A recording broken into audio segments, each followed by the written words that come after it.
Oi, gente, de carona com Valéria Alves hoje, traz um convidado super especial, Jamir Khalili, segundo vereador mais votado de Governador Valadares. Quero agradecer essa oportunidade desse bate-papo. Obrigado, Valéria. Eu que agradeço estar aqui hoje conversando com você. Bem, peguei o Jamir aqui na porta da casa dele, aqui em frente ao Colégio Bituruna, e nós vamos dar uma volta pela cidade. Assim a gente vai conversando um pouco sobre política, sobre a vida dele, vamos contando um pouquinho da história dele também. E aí, Jamir, vamos começar então contando para as pessoas que nos assistem, como é que começou esse seu vínculo com a política? Valéria, desde criança eu gostava de política, eu já via jornal. Minha família é família de político, tanto da minha mãe em Itaiumi quanto do meu pai em Lagoa da Prata, sempre atuaram na política. Mas eu sempre via jornal, gostava e sempre quis. Mas tudo começou... Mas você sempre falou assim que você queria sempre ser falei, político? sempre quis, Essa desde coisa criança. do menino que queria ser presidente da República? Exatamente. Que legal. E sempre me via atuando na política, sempre me envolvi com coisas, representante de turma, grêmio, coisas na escola e sempre gostei. Mas eu, quando eu estava no segundo grau, eu decidi que eu ia mexer com política, só que eu ia preparar para isso. Que é uma coisa que eu vejo muito, Valéria, o pessoal não tem preparo, né? Entra na política como se fosse um ambiente só que basta querer. E eu acho que teve um tempo assim também em que o eleitor também não estava muito preocupado com isso, né, Jamir? Exatamente. Até porque Valadares é uma cidade, eu sempre morei em Valadares. Depois que eu resolvi me preparar é que eu saí para ir para Belo Horizonte. Valadares era uma cidade menor, né? E política era uma coisa muito menos técnica. Você fazia ali com que não tinha muita lei, as coisas eram mais flexíveis. Mas eu fui vendo que não era bem assim mais, né? A cidade cresceu, as coisas mudaram, né? A conjuntura mundial mudou e o Brasil mudou também. E o que você buscou, assim, de formação? Bem, eu busquei uma formação jurídica, que eu acho que é uma formação necessária e também está na veia da minha família. Também eu queria pensar numa profissão e é algo que eu me identifico muito. Mas procurei outras habilidades. Por exemplo, eu fiz um curso de Ciências Sociais, voltado para ciência política, sociologia, que pensa em política pública, um mestrado em administração pública, um doutorado em direito tributário, que mexe com finanças, né, públicas. Então, e também fiz vários cursos de liderança, como gerir pessoa, como motivar a equipe, porque também não adianta você só ter o conhecimento técnico. Você tem que motivar as pessoas a aderirem, né, ao seu projeto. E quando foi que você participou efetivamente do processo político pela primeira vez? Apoiando? Eu acho que primeiro foi apoiando ou primeiro já foi sendo testado na urna? Não, eu sempre apoiei, né? Assim, de novo a gente já ia... lá em casa a gente sempre mexeu com política, né? Meu pai sempre apoiou o Itamar, apoiava o Brizola. A minha mãe era mais MDBista, né, na época. Então, assim, a gente sempre apoiou. Mas em 2012, eu saí candidato pela juventude do PSDB aqui em Valadares, na eleição do Dr. Augusto. O Dr. Augusto era candidato, o do André também candidato, né? O Rui, a Elisa, eu saí candidato a vereador. Eu tinha 10 anos fora de governador Valadares, voltei, falei assim, eu vou me candidatar. E aí ninguém dava voto para mim, né? Falei assim, vai ter 200, 250 votos, mas nós tivemos 732 votos. Para uma primeira eleição ser desconhecido... É verdade, né? É uma representatividade importante, sim, né? E daí pra lá você não parou, porque até chegar a essa eleição agora, que a gente vai falar mais pra frente, você participou também como candidato a deputado, né? Isso. E foi essa votação que fez com que eu me aproximasse do André, porque na verdade eu fiz uma campanha muito propositiva. A gente tem muito amigo em comum. Eu e o André tínhamos amigos que me apoiavam e apoiavam o André. E acabou a eleição, o André me chamou para participar do plano de governo dele, participar do governo.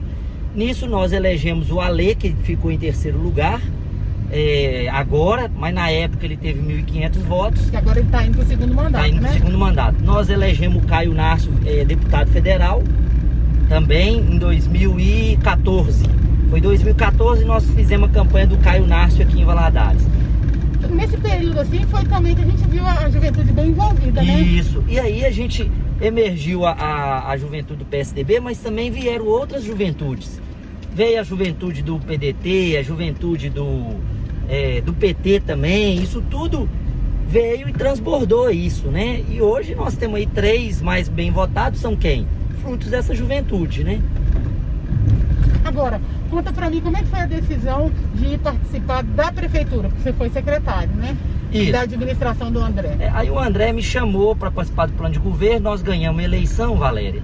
E assim, a gente tá ali, é lógico que a gente espera ser convidado para alguma coisa, mas eu sempre tive minha carreira como professor. Então era uma coisa que eu também não estava assim... Você é concursado ao FJF. Sou concursado ao FJF. Eu não estava muito obcecado também, assim, eu tenho que ser. Não, eu falei assim, ó, se o André me chamar, eu vou. Aí o André me chamou um dia e falou assim, Jamil, você foi nosso parceiro, eu queria ter você no meu secretariado, eu queria saber o que você tem interesse. Aí eu virei e falei assim, Valéria, eu tenho interesse pela Secretaria de Juventude, Secretaria de Esporte. Ele falou, não vou te colocar lá de jeito nenhum. Não é pra isso que eu te quero, não. Não, eu quero te fazer o convite para ser meu secretário de Fazenda.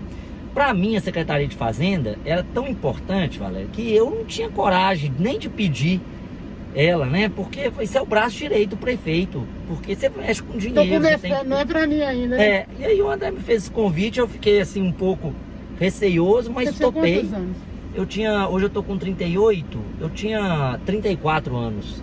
Então assim, pra mim é um ato de confiança muito grande do André, que ele me endossou. Porque querendo ou não, o secretário de Fazenda, ele naturalmente participa sim das decisões de cúpula. Então assim, eu fui alçado a um posto muito porque bom. É quem determina, que paga a conta, né? Exatamente, é quem sabe de tudo ali, né? É quem pode falar se pode fazer o projeto, se tem dinheiro, né? Exatamente, e aí a gente acaba aprendendo, Valéria, uma coisa interessante, que o secretário de Fazenda, as pessoas acham que é só número.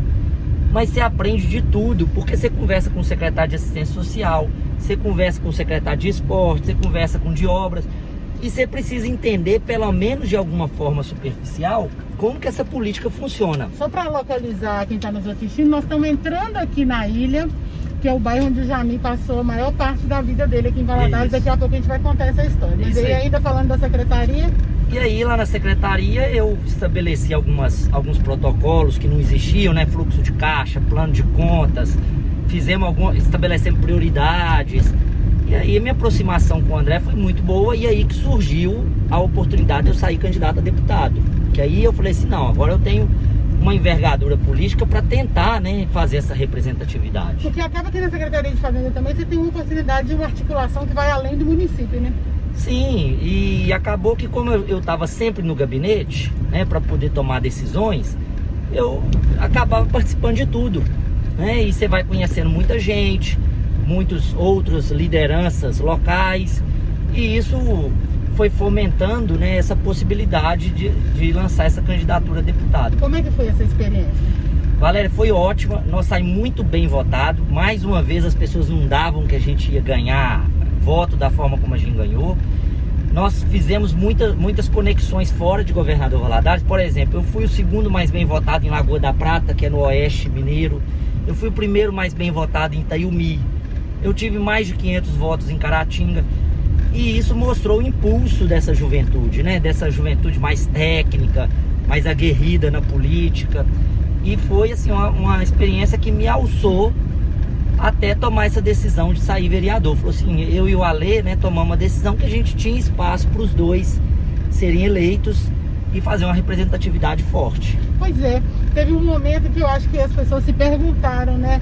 Será que o Jamil não vai atrapalhar o Alê? Será que o Alê não vai atrapalhar o Jamil? Em que momento vocês chegaram à conclusão de que não? Logo depois da eleição, eu e o Alê, nós sempre tivemos um hábito da gente, depois da eleição, fazer uma conversa com todo mundo que trabalhou pra gente, pra ver, né, analisar o que a gente errou, o que a gente acertou, e na conversa surgiu essa possibilidade, e a gente foi amadurecendo essa ideia. O que a gente identificou?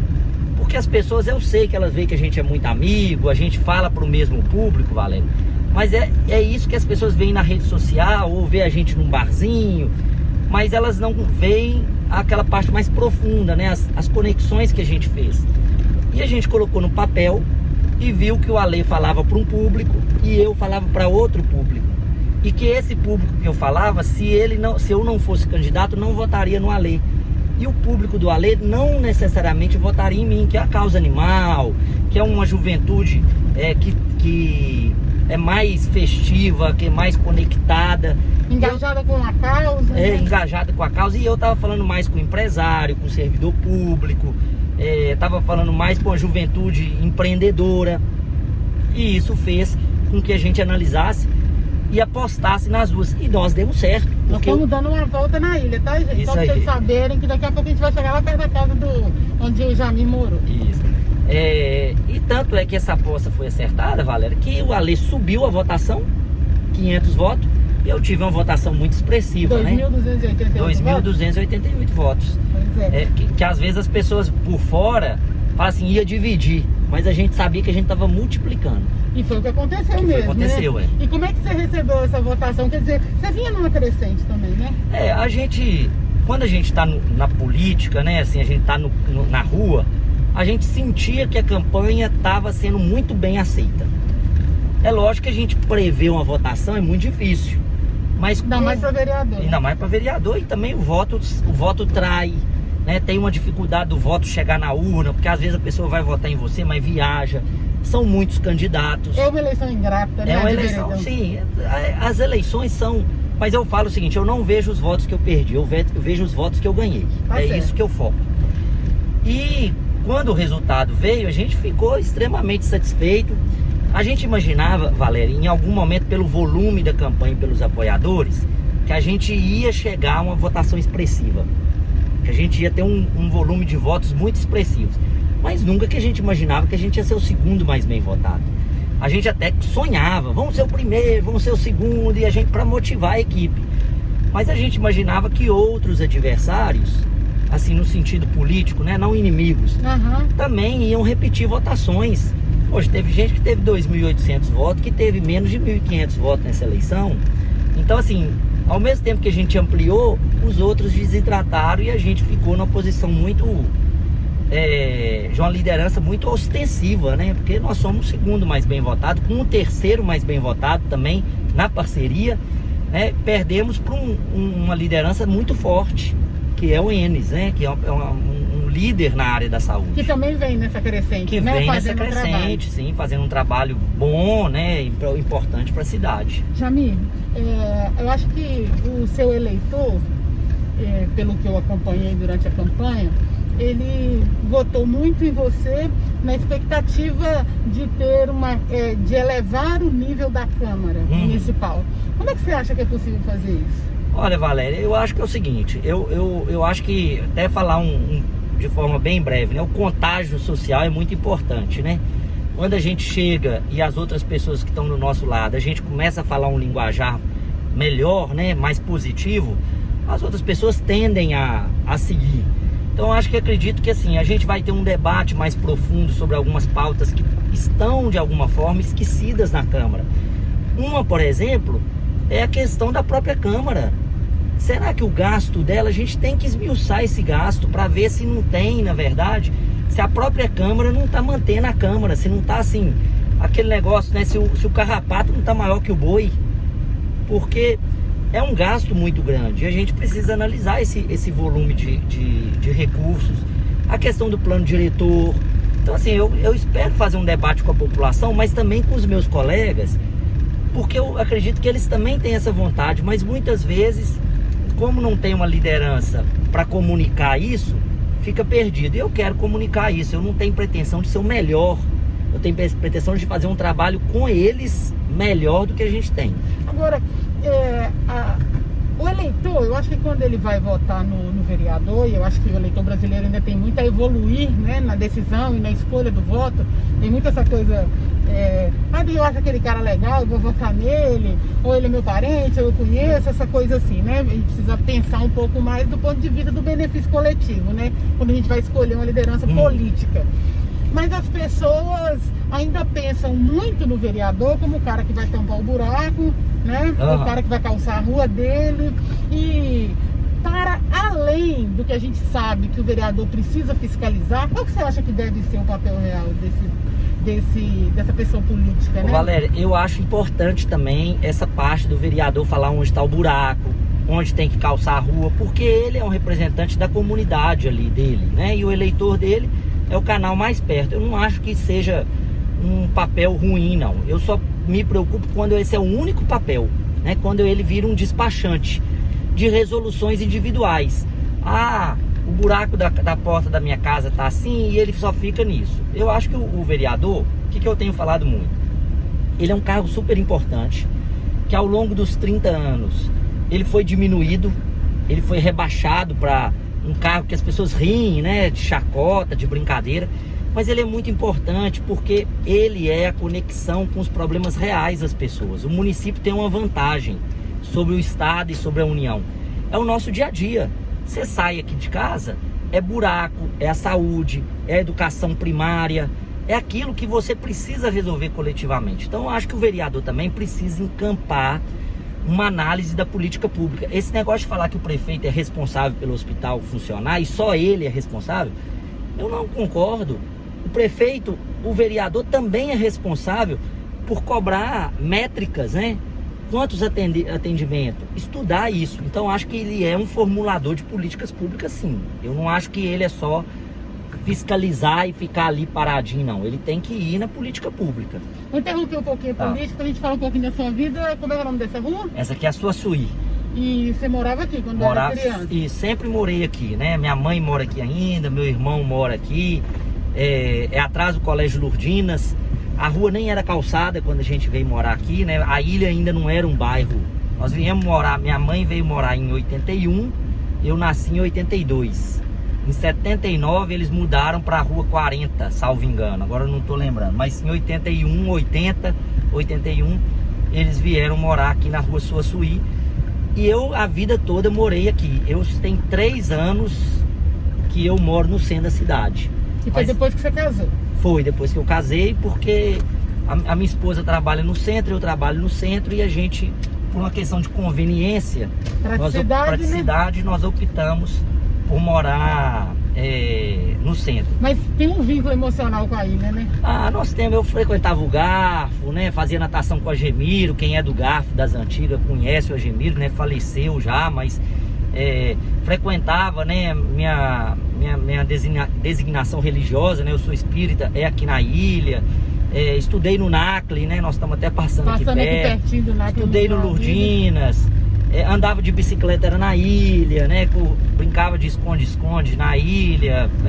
A ilha, pela característica de ser uma ilha, tem essa coisa assim de parecer uma cidade pequena, né? Onde a meninada pode ficar na rua. E os amigos são os mesmos, você fica ali nesse meio, né? Então assim, eu tenho muitos amigos na ilha. E faz tudo aqui dentro, né? A criançada faz tudo aqui dentro. Exatamente. Mas só sai daqui no carro com o pai, né? E como meu pai faleceu, ele deixou o imóvel da minha mãe e deixou um imóvel para mim e pro meu irmão. Então meu irmão construiu do lado da minha mãe e eu tenho um imóvel aqui na ilha. Que lá no futuro eu posso vir a construir, vai ser um plano. Então assim, a gente tem uma vinculação muito grande com o bairro. E outra coisa, né, Valéria? Eu acho que o Valadarense tem uma vinculação com a ilha, que é um bairro charmoso, né? Diferente, né? Por natureza, né? Nós estamos passando aqui em frente ao Lourdinas, já me falou que estudou aqui. Minha filha também estuda aqui no Lourdinas desde 2 meses e meio. Ela já está no berçário, agora já está no primeiro ano do ensino médio.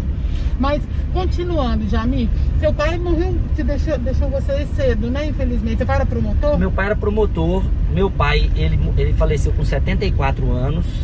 Ele tinha alguns problemas. Cedo no sentido assim, vocês eram jovens, Isso, né? porque meu pai, ele teve 3 famílias. Ele teve 3 esposas, uma em Lagoa da Prata, a outra em Lagoa da Prata também. E mudou para Itaiumi, que é a cidade da minha mãe. E aí a diferença de idade dele para minha mãe é muito grande.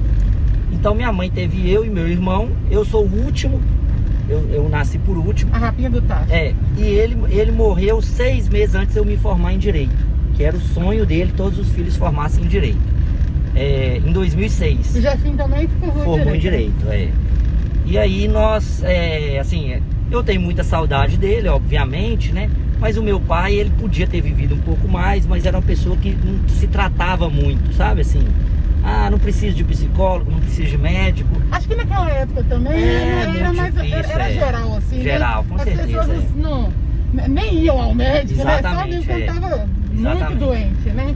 Mas assim, eu não considero cedo pra ele, né? 74 anos é uma idade já avançada. Pra mim foi, O Jefinho tava mais novo, né? Uhum. Então, realmente, cedo nesse sentido, né? Agora, então vamos voltar aqui para a política. Você teve a oportunidade de estar dentro da prefeitura, no poder executivo, né? E eu queria falar um pouquinho sobre isso, porque a gente, quando não participa, é só o eleitor daqui de fora, mesmo tendo acesso à informação, como é o meu caso, né? Eu leio muito, eu busco a informação. O que fica é da burocracia do sistema, de que a coisa não anda porque o sistema é burocrático. É possível vencer isso? É possível, Valéria. Eu acho assim, na verdade, hoje a gente passa por 3 problemas de informação. Um é a descentralização da informação, né? Todo mundo dá informação hoje, né? Boa ou ruim, verdadeira ou falsa, dá-se a notícia, né?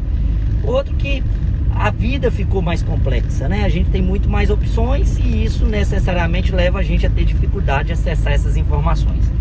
E por fim, né, a própria informação pública ela é mais complexa, né? Mais difícil. Então eu vejo que as pessoas, às vezes, elas têm uma dificuldade de acessar a informação para saber o que está acontecendo. É um primeiro ponto. E por isso elas acham que é muito mais burocrático do que efetivamente realmente é, né? Isso. Porque há coisas que são muito simples e as pessoas colocam muito complexidade.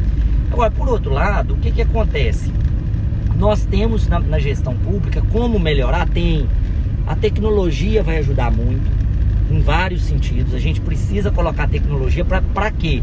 Para aquilo que era no papel, aquilo que demandava 3, 4 pessoas tomando decisão, o próprio computador tome as decisões para que a gente tome a decisão mais profunda, né? Então a gente precisa de muita tecnologia para isso, para poder facilitar. Por outro lado, nós temos um sistema normativo muito complexo, baseado na desconfiança. Hoje a gente acha que o cidadão é picareta, que o político é picareta, e aí todo mundo quer fiscalizar todo mundo.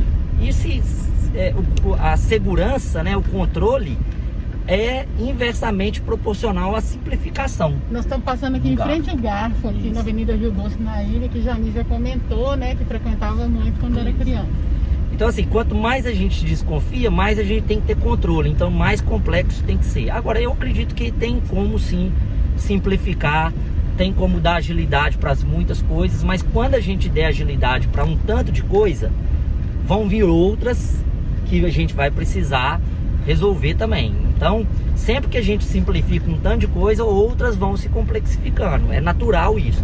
Agora, eu acredito sim, se você simplificar a lei, primeiro ponto, simplificar a lei. Segundo ponto, tecnologia. Nós precisamos usar mais a tecnologia. Isso é treinamento de gente e programa de informática. Bem, para simplificar a lei, a gente tem 3 estágios, né? A gente tem a Câmara Municipal, a gente tem a Assembleia Legislativa e a gente tem a Câmara Federal com o Senado. Isso. Né? Quer dizer, começando por aqui, tem coisas que os vereadores podem fazer? Tem. Eu vou te dar um exemplo de uma legislação aqui que a gente pode simplificar. Uma coisa besta. Onde vende gás, não pode vender água. Gás de cozinha.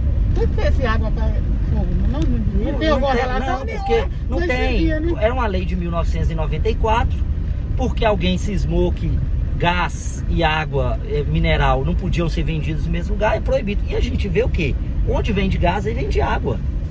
Então, nós temos que simplificar essas coisas, abertura de empresa, tornar o código tributário, por exemplo, mais simplificado, porque é muita regrinha. Para fechar uma empresa custa caro. Para fechar uma empresa, gente, a pessoa já não tem dinheiro. Você está fechando porque já está com problema? Ela está com problema. Então, nós temos que tirar essas amarras da legislação. E outra, parar de perder tempo, né, Valéria? Tem homenagem toda semana na Câmara. Eu não sou contra homenagem, não. Eu só acho o seguinte, nós temos que ter um conselho de homenagens. Vamos homenagear? Quantos por ano? Uma homenagem só um dia. O cidadão honorário, os que vão receber. Agora, toda semana você perde tempo ali em festividade. Eu quero ser mais prático nisso. Festividade tem que ser algo mais restrito. É trabalho ali para poder ler a legislação municipal. Que é muito da função, Que né? é a função, com certeza, essa é a função primordial, né? Agora, falei aqui que nesse processo que eu vejo muito aí, que você está envolvido, tem conhecimento, é com relação a essa necessidade de mudanças, nós temos 3 estágios. Você está no primeiro deles como vereador, claro, vai começar o seu primeiro mandato, mas como é que você pensa a sua vida política? Olha, Valéria, eu sempre fui muito planejador, né? Como eu falei com você, para entrar na política lá atrás, eu tinha planejado que eu ia entrar na política. Se você vê, a minha esposa e eu somos mais planejados. A gente planeja quantos filhos a gente vai ter, onde a gente quer estar, viagem do ano que vem.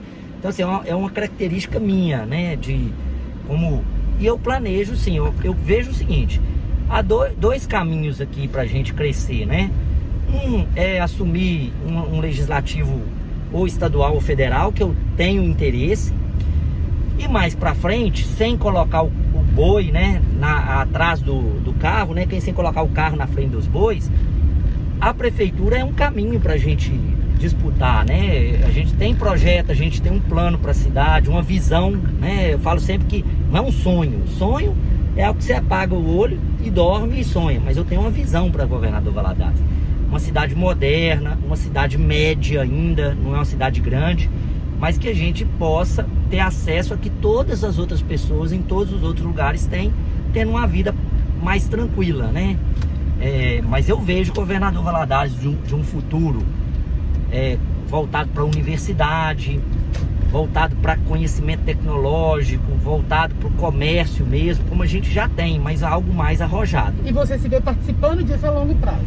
Vejo participando, Valéria, e o cargo público não é a minha necessidade de participação. Independente se eu tivesse ou não, eu estaria participando. Participei muito com o Jackson lá na Associação Comercial, participei da Academia Valadares de Letras. Um equívoco, Valéria, achar que Valadares não tem coisas funcionando, tem coisa demais. Tem a Academia Valadares de Letras, tem a Associação Comercial, a CDL, tem a Lira, tem a FIENG, tem o Sebrae, os sindicatos, os conselhos, inúmeras igrejas. Como falar que esse povo não é unido? Nós somos unidos em várias causas. Tem muitas causas que os interesses são diferentes. Exatamente, é lógico. E nós temos muita coisa para fazer. Você vê que nesse momento, por exemplo, todo mundo está empenhado, embora a entrevista vai lá na semana que vem, mas está todo mundo empenhado com a questão da onda vermelha. Todo mundo quer sair da onda vermelha. Exatamente. Momento, não está todo mundo unido nesse mesmo propósito? Mas é o que eu falo sempre, se a gente ficar nos apegando aos problemas, no sentido de ficar remoendo, não participa porque o outro não participa, a coisa não anda, entendeu? A gente tem que pegar e focar naquilo que tem dado certo em Governador Valadares. E como é que você pretende iniciar aí o seu mandato? Em janeiro, acredito que já devem ter as primeiras reuniões, né, do mandato que inicia em 2020. Valéria, 2021, né? Eu espero o seguinte, eu tirei dezembro agora para dar uma boa lida no regimento interno, porque a gente precisa reler, né, o regimento interno, a lei orgânica do município. Vou fazer alguns cursos do Renova BR, que é uma instituição, uma escola para políticos que visam preparar políticos, e eu faço parte dela. Estabelecer minhas metas e divulgar essas metas para as pessoas. O que nós vamos fazer em 2021, quais pautas a gente vai endossar. Já tenho estudado alguns projetos de lei que a gente tem que levantar lá na prefeitura. Essa parceria com os cursos de direito, eu acho que é fundamental para a gente reler essas leis, né? Saber qual que é a lei de Governador Valadares, porque o cidadão tem muita dificuldade. Então, assim, eu estou muito animado, viu? Para poder a gente começar essa trajetória. E você acha que é possível fazer um mandato próximo do povo? É possível. E eu vou apresentar para todo mundo. Ontem eu já tive uma reunião com o pessoal da Go Black Log. Eles vão me ajudar a construir o aplicativo que eu prometi, que é um aplicativo para que você acompanhe na palma da mão. É lógico que tem um tanto de gente que não tem acesso a isso. Isso é para poder a gente resolver um público específico. Mas eu quero também aumentar a participação nas associações de bairro. E explicar, ouvir, porque a gente tem que ouvir mais. o que as pessoas estão querendo. Eu acho que também tem uma coisa que é interessante, que a gente sabe que o conhecimento liberta as pessoas, né? E às vezes as pessoas nos bairros, por exemplo, principalmente de periferia, às vezes nas associações de bairros, às vezes eles não têm o conhecimento para buscar corretamente, Isso. né? E ficam ali limitados ao pedido, a um pedidozinho que ele entrega para o secretário. Às vezes tem uma legislação que ele podia buscar para se beneficiar. E muita gente, Valéria, muitos políticos, né, vendem isso, né, essa intermediação. Por isso que é importante que a gente mostre como o cidadão faça isso, ele por ele mesmo. Para que a gente também não tenha aquele intermediário ali, o facilitador, né, que na verdade cria dificuldades para vender facilidades. Agora, a tecnologia a gente precisa, tanto na Câmara quanto no poder público, para que a pessoa possa, do celular, né, ver um buraco aqui, avisar que o buraco existe. E a gente participar, as pessoas participarem. A gente está finalizando essa conversa, já estou aqui na rua da sua casa, mas a gente teve uma renovação na Câmara para cima de 66%, alguns discutem em torno de 71%, né? Fica a discussão da vaga do Betinho, porque a esposa dele assumiu na reta final, né? Então, na verdade, não foi ele que foi reeleito, embora o voto tenha sido muito direcionado a ele. Enfim, a renovação foi significativa, né? Do ponto de vista prático, você acha que a gente vai ter uma Câmara nova, realmente? Eu acho que vai ter sim, Valéria. Eu acho que não só houve uma renovação, mas como grandes caciques baixaram a votação. Isso é um alerta da população para as pessoas. Há pessoas que tiveram muito voto, não foram eleitas. Isso é um alerta. Eu acho que a gente vai ter sim uma Câmara renovada. Agora, se você me perguntar se ela vai ser pro bem ou pro mal, eu acredito que as pessoas que entraram ali, tem muita gente que tem pautas boas.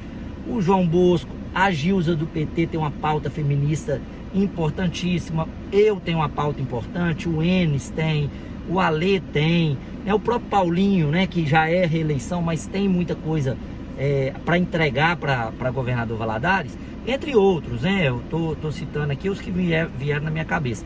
Mas eu acho que a gente tem condições. Se vai ser ou não é uma coisa. Agora a gente tem condições reais de dar um up nessa representatividade. Pois para além da renovação, que eu acho que foi significativa, a Câmara, você acha que na diversidade ela representa a cidade? Olha, o sistema político brasileiro precisa mudar muito, né? Por exemplo, nós só temos 2 mulheres na Câmara. Né? Os negros não estão bem representados.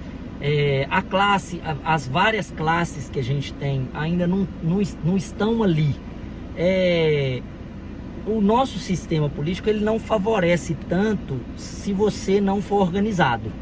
E isso é uma pena, né? Que a sociedade não esteja tão organizada pensando nesses vácuos, né? Mas por outro lado, é o sistema que a gente tem, as pessoas sabiam disso antes, os partidos eles são esses intermediários e não fizeram porque não quiseram, né? Não apostaram. Também tem essa parte, né, Valéria? Os partidos precisam mobilizar suas pessoas e treinar. Acho que isso está acontecendo, né? O Cidadania fez curso, o PSDB fez curso, o PT fez curso, o PSB fez curso. O partido tem que entender que não é só amontoar a gente lá, não. E também não é na véspera do dia de fechar a chapa, né? Exatamente, tem que começar hoje. Preparar as pessoas chapa de 4 anos. Exatamente, para poder ter representatividade. Porque senão a gente fica vendo assim, porque já que o sistema é esse, a gente tem que vencer o sistema, não é verdade? Exatamente. Quer dizer, eu fico pensando, por exemplo, vereadores como a Iraci, que teve uma votação expressiva e não vai estar na Câmara, né? Quer dizer, seria uma mulher a mais, quer dizer, o partido precisava ter investido nisso. Ela mesmo, como uma liderança feminina, uma liderança negra, uma liderança de pautas sociais, de alguma forma devia ter investido antes, né? Para que fomentasse esses agrupamentos, né? Essas conversas. Eu entendo, e pode ser que ela responda até assim, e não estou fazendo nenhum demérito a ela, fala assim, mas é muito difícil, por isso que a gente não passa política sozinho. Essa dificuldade existe mesmo, a gente tem que mobilizar e, como você falou, o conhecimento liberta. Então a gente tem que levar o conhecimento para as pessoas. Então eu quero deixar esse momento aqui para você deixar uma mensagem para quem está nos assistindo, né? Para quem tiver a oportunidade de ver o vídeo, para a gente encerrar agradecendo mais uma vez essa oportunidade. Eu adorei o papo e espero que o pessoal que assiste aqui no YouTube tenha gostado também. Valéria, primeiro a oportunidade de estar aqui batendo esse papo, mas também de conversar com a sociedade valadarense, né? Eu fico muito satisfeito. Quero falar para todo mundo, quem votou e quem não votou, né? O meu mandato vai ser aberto para a gente dialogar. Eu não sou uma pessoa extremista. Para mim, eu sou uma liderança pragmática. Eu penso o seguinte, a gente tem que olhar o que dá certo, manter o que dá certo, o que tiver dando errado, a gente tem que reformar.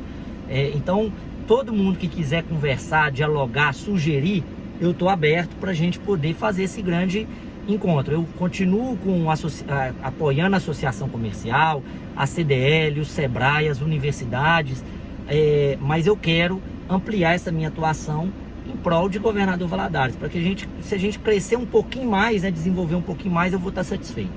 Ok, a gente fica na torcida para que realmente seja uma Câmara mais propositiva, que eu acho que é o que a cidade precisa para crescer, né? Que seja uma Câmara com um nível de discussão melhor, né? Eu acho que a tendência é só melhorar a cada ano.